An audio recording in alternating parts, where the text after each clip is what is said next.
लेकिन मुझे व्यक्तिगत रूप से लगता है कि आने वाले टाइम में, क्योंकि बहुत समझदार लड़का है, आने वाले समय में निश्चित रूप से थोड़ा उसको पार्टी में समय देना चाहिए। नमस्कार। इस वक्त दिल्ली से एक बड़ी खबर आ रही है और वो खबर बिहार के पॉलिटिक्स में कह सकते हैं कि एक बिग ब्रेकिंग खबर है।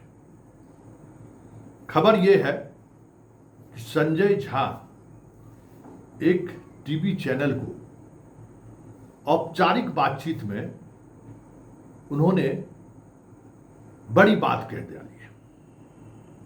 उन्होंने कहा है कि मेरी व्यक्तिगत राय है कि निशांत पार्टी की गतिविधियों में शामिल हो। पहली बार इस तरीके का बयान संजय झा जैसे नेताओं के द्वारा दिया गया है। हालांकि उस बयान का दूसरा पहलू उन्होंने ये भी दोहराया है कि नीतीश कुमार से इस संबंध में कोई बातचीत मेरी नहीं है। नीतीश कुमार हमेशा परिवारवाद के खिलाफ रहे हैं। नीतीश कुमार इस तरीके की राजनीति को पसंद नहीं करते हैं और नीतीश कुमार चाहे भी नहीं कभी कि अपने परिवार के लोगों को राजनीति में लाएं। लेकिन इन तमाम पहलुओं के बावजूद भी मेरा मानना है कि निशांत को पार्टी के गतिविधियों में शामिल होना चाहिए। चुनाव वो लड़े या नहीं लड़े ये तो बात की बात है, लेकिन पार्टी की गतिविधियों में शामिल होनी चाहिए। हमने एक थोड़ा सा अंश संजय झा का वो कार्यक्रम की शुरुआत में बिग ब्रेकिंग से पहले हमने सुनाई है।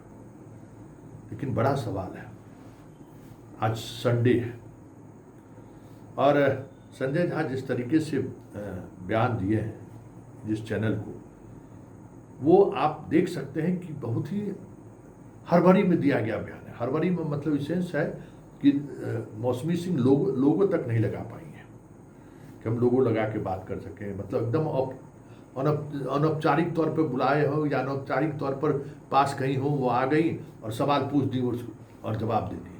सवाल भी ऐसा लग रहा है जैसे पहले से तय, क्योंकि अभी कोई मतलब नहीं था कि भाई बिहार में निशांत को राजनीति में लाने की बात की तमाम कोशिशों, उपेंद्र कुशवाहा ने तो आज लगभग 1 महीने पहले इस तरीके का बयान दिया कि निशांत को आगे आना चाहिए, पार्टी का कार्यभार संभालना चाहिए, ज़रूरत है सोशल जस्टिस की राजनीति को अगर बचाए रखनी है तो। कोई नेता कुछ बोलने की स्थिति में नहीं थी, लेकिन आज संजय झा ने बोला है। इसका मतलब क्या है? बड़ी बात यही, इस बिग ब्रेकिंग खबर के पीछे संजय झा के इस तरीके का बयान देने का मतलब क्या है, ये बहुत महत्व रखता है। हमारी समझ से 3 चीजें हैं। आज संडे है, हर फ्राइडे मंडे से लेके सैटरडे तक सर्वे का काम बिहार में चल रहा है। कई तरह की एजेंसियां काम कर रही हैं और एक बात जो साफ दिख रहा है सभी तरीके के एजेंसियों से जो हमारी बातचीत होती है, एनडीए जो फुल मेजोरिटी में दिख रहा था 148-150 से, वो लगातार घट रहा है और इस बीच उसकी स्थिति 128 पर आकर ठहर गई है और 107 के करीब, मतलब जो हमें डाटा दी गई है उस डाटा को गढ़ के 107 ऐसी सीटें हैं जहां 3% मतलब का फर्क है। रुझान मतलब 5,000-6,000 से कम का रुझान है और उसमें अगर प्रशांत किशोर फैक्टर काम कर गया तो महागठबंधन की सरकार भी बन सकती है, क्योंकि वो जो 106-7 सीटें हैं वो सीटें फॉरवर्ड डोमिनेंस का सीट भी है और फॉरवर्ड इलेक्शन को प्रभावित करने वाला भी सीट है और वहां मार्जिन मात्र 3% का है। और ये बीजेपी और संघ का जो सर्वे रिपोर्ट है उसमें भी इस तरीके की रिपोर्ट सामने आई है।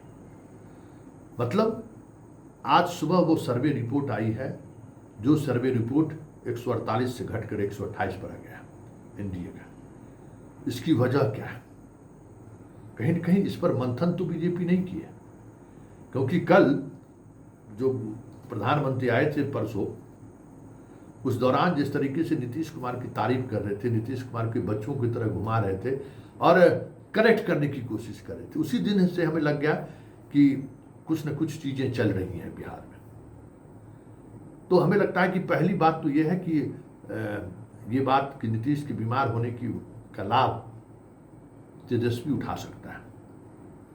और बैकवर्ड पॉलिटिक्स में जो निशांत को लाने को लेकर जो एक सियासी दांव खेला गया था और उसको जिस तरीके से बीजेपी और जिसको आप भूजा पार्टी कहते हैं उसको सप्रेस करने की कोशिश किया, ऐसा इमेज बैकवर्ड के बीच जाता हुआ दिख रहा है।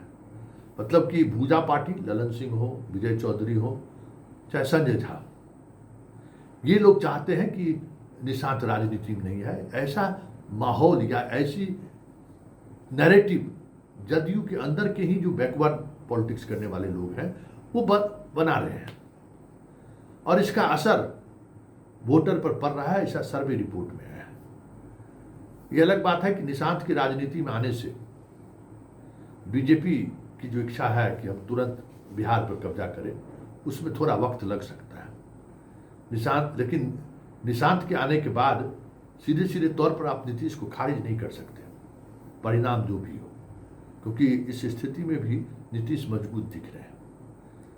तो आगे की रणनीति भी बीजेपी की हो सकती है कि अगर हम मुख्यमंत्री बनते हैं, नीतीश जी को अगर हम हटा के मुख्यमंत्री बनते हैं तो उनके बेटे को उप मुख्यमंत्री या सबसे मजबूत मंत्रालय देकर हम उनके वोट बैंक को या बाकी जो लॉबी है उसको हम संतुष्ट कर सकें।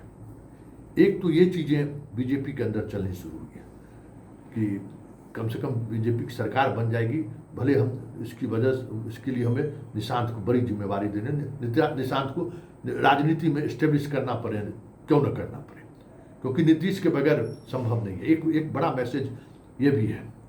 दूसरा, भूजा पार्टी को लेकर जो एक छवि बनी है पार्टी के अंदर, कहीं न कहीं संजय झा के इस बयान से उस भूजा पार्टी का जो एक इमेज बना था बैकवर्ड पॉलिटिक्स के खिलाफ, उस इमेज को हमको लगता है कि थोड़ी देर के लिए, थोड़े दिनों के लिए इस बयान के बाद वो आरोप जो अंदर खाने में चल रहा था थोड़ा वो शिथिल होगा, नरम होगा, जिसका लाभ आरजेडी उठाने में संभव नहीं हो पाएगा।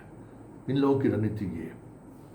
और तीसरी रणनीति जो सबसे महत्वपूर्ण है कि आज भूजा पार्टी को भी ये समझ है, या जदयू के साथ जो लोग हैं उन्हें, हमें लगता है कि इस बात का इल्म हो चुका है कि नीतीश अगर आंख बंद कर दिए तो फिर हम लोगों की कोई हैसियत नहीं है। नीतीश ही है जो बीजेपी को और संघ को अभी भी, चाहे जिस स्थिति में हो, ब्रेक लगा कर रखा है। वही एक ऐसे व्यक्तित्व है जो बीजेपी की मनमानी नहीं चलने देगी, चाहे वो मृत्यु सैया पर ही क्यों न बैठे रहे।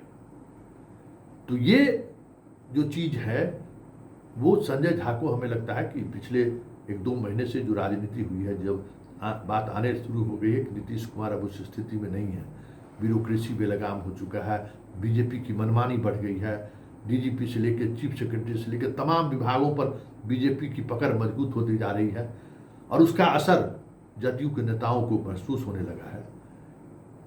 ये भी एक बड़ी वजह हो सकती है कि हम एक ऐसा कौन बिहार की राजनीति में बनाकर रखें कि नीतीश के बाद निशांत, और निशांत का मतलब नीतीश की वो राजनीतिक विरासत, अगर वो हम बनाने में कामयाब रह गए तो सरकार के मुखिया कोई भी हो, पार्टी और पार्टी के पदाधिकारियों का और मंत्री और विधायकों का, सांसद का वजूद मजबूती के साथ बना रहेगा। और अगर ऐसा नहीं हुआ तो फिर खेल खत्म है। ये 3 ऐसे प्रमुख कारण हैं, हमें लगता है कि इस वजह से संजय झा का ये बयान आया है। अब देखना दिलचस्प होगा कि इस बयान के बाद आगे किस तरीके की सियासत होती है और निशांत पर कहीं न कहीं संजय झा के इस बयान से दबाव बढ़ेगा और उनको सक्रिय राजनीति में पार्टी के पदाधिकारी के तौर पर पद ग्रहण करना होगा। ये अब साफ दिखने लगा है।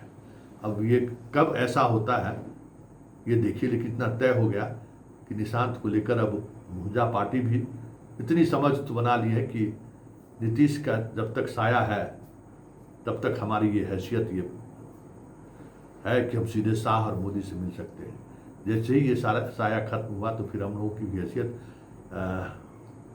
सम्राट चौधरी, नित्यानंद राय और संजय जायसवाल से इतर नहीं हो सकता है। ये समझ कहीं न कहीं हमें लगता है कि संजय झा के इस बयान को देने के लिए मजबूर किया।